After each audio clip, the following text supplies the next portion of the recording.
Alors, aujourd'hui, on va regarder comment faire ce type de vidéo où ce sont des vidéos face cam.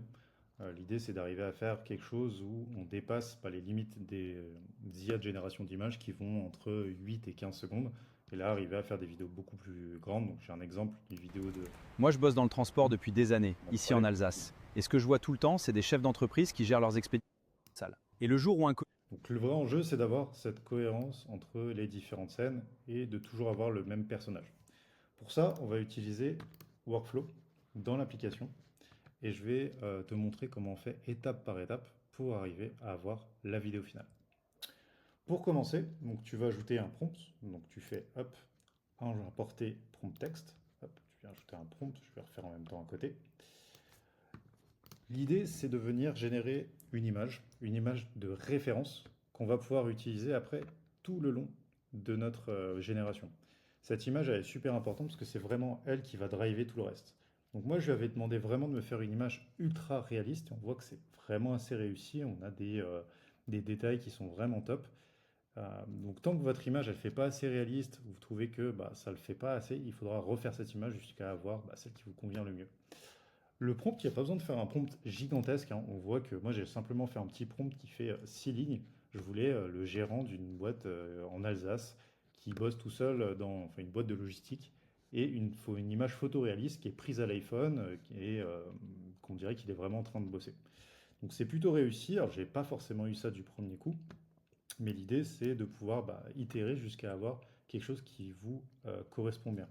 Pour le modèle du coup de génération, tu peux utiliser soit ChatGPT directement ici, GPT-2 Images, qui fonctionne plutôt bien. Sinon, tu as Nano Banana Pro aussi qui est pas trop mal dans son genre, mais il faut avouer que GPT-2 Images fait vraiment des images très très clean. Donc tu cliques ici, hop, et tu peux choisir ce que tu fais. Tu peux faire plusieurs générations aussi si tu veux aller plus vite. Moi, je l'ai fait one by one jusqu'à arriver à avoir celle-ci.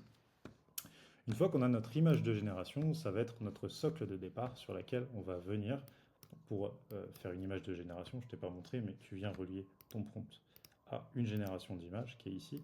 Hop, on prend le petit câble, on vient câbler comme ça, et là, tu viendras mettre GPT-2 images, ton prompt, et c'est parti.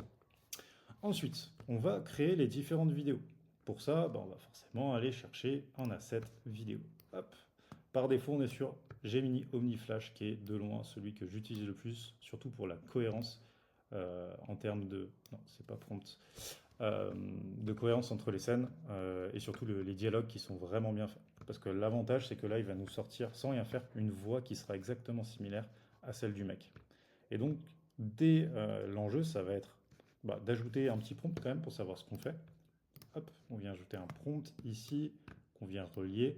Et moi, je ne me suis pas embêté une fois de plus, hein. J'ai fait vidéo face caméra pour une publicité méta en plan fixe. Et j'ai relié ça à mes 3 premières scènes. Ouais, 4 premières scènes même. Donc voilà, et par contre, ici, vous avez le contrôle du dialogue. Donc très pratique. Et là, vous voyez que j'ai mis mes dialogues différents. Hop, hop, hop. Et le dialogue, c'est super important. Parce que c'est le dialogue qui fait que votre voix va être naturelle ou pas. Si votre dialogue n'est pas en langage parlé, c'est là où vous allez avoir forcément des choses qui vont ressortir avec des voix qui sont trop robotiques ou des choses comme ça. Donc j'ai fait mes différentes étapes et j'ai voulu qu'à la fin, ça soit un petit peu plus avec un plan resserré. Donc ce que j'ai fait, c'est que j'ai mis un prompt différent. Tous les autres, c'était le même prompt, hein. J'ai juste fait un dialogue différent. Donc les images sont toutes très cohérentes entre elles. Et là, je voulais juste qu'il pas rapproche un d'abonnement à petit peu le payer. plan. Donc on voit qu'il va resserrer un petit peu le plan. On a toujours la même voix qui sera utilisée parce que j'ai toujours la même start frame. Donc tu vois, à chaque fois, j'ai relié start frame sera start frame. Hop. Et à la fin, pour additionner tout ça, alors vous pourriez, hein, tu viens, tu télécharges toutes les images, hop, tu peux faire directement ici, télécharger, tu télécharges tout, tu vas tout monter sur CapCut, mais tu peux t'amuser aussi à faire ici une compo. Donc tu viens ajouter, hop, composition, tu relis toutes tes sorties ici, et tu vas pouvoir voir ta vidéo en entière et voir s'il y a des scènes qui demandent d'être refaites ou pas.